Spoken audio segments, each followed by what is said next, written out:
morning, Steph. Here's where we begin today. 2 people recovering following a double shooting in the city's West End.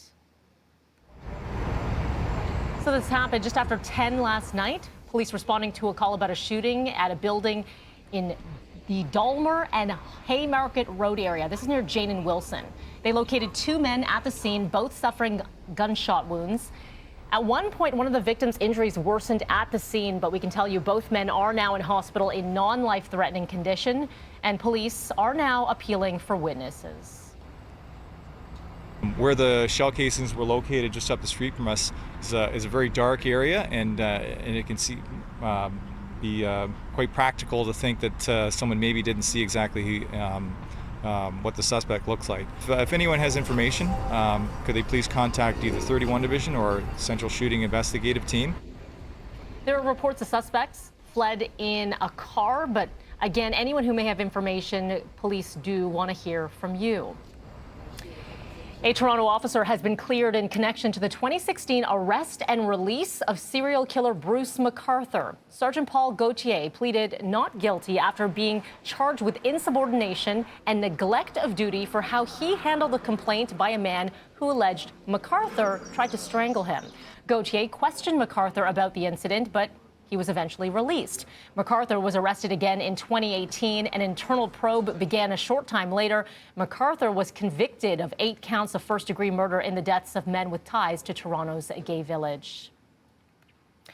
All right, let's get to our COVID-19 coverage now. There will be temporary vaccine clinics set up outside 2 TTC subway stations over the next few days. And here's one of them. We are live outside Victoria Park Station. This pop-up will be here until Thursday. Another vaccination site will be set up at Main Station. The clinic will run from 8 a.m. until 6 p.m. every day. Both first and second doses will be offered to anyone 12 and above. Pfizer and Moderna shots will be available, and you do not have to make an appointment. Well, we are following a couple different outbreaks. First up, a basketball tournament in Durham region hosted at least 7,000 people earlier this month. It has been linked to an outbreak. Over 20 cases have been linked to this tournament, including people from Quebec, Peel, Toronto, and Durham. The Jane and Finch Classic basketball tournament held at Playground Global over 6 days the first week of August. Participating teams and guests traveled from all over Ontario and other provinces. Durham health officials are urging anyone who attended this tournament to get tested.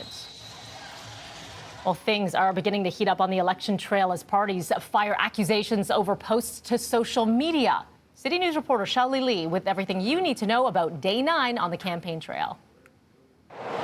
He's dividing and misleading Canadians on a daily basis. Canadians hoping for a higher-minded federal election campaign this time around will be disappointed after a top Liberal candidate's Twitter post is flagged by the service for being manipulated media.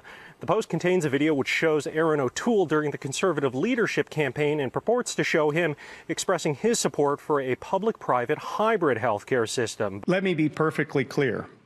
I 100% support our public and universal healthcare system. The video, posted by former Deputy PM Chrystia Freeland, edits out a portion of O'Toole's answer where he says universal access to healthcare is paramount. We posted the entire interview in its entirety, and I encourage all Canadians to take a look to see what Aaron O'Toole has to say about what he sees on the future of healthcare. Campaigning in Trudeau's own riding, NDP leader Jagmeet Singh says at a time when misinformation and disinformation is becoming more dangerous than ever, the Liberals can't do this kind of thing. A lot of the radicalization of people and online hate is based on information that's wrong, that's false. In Ottawa, Shelley Lee, City News.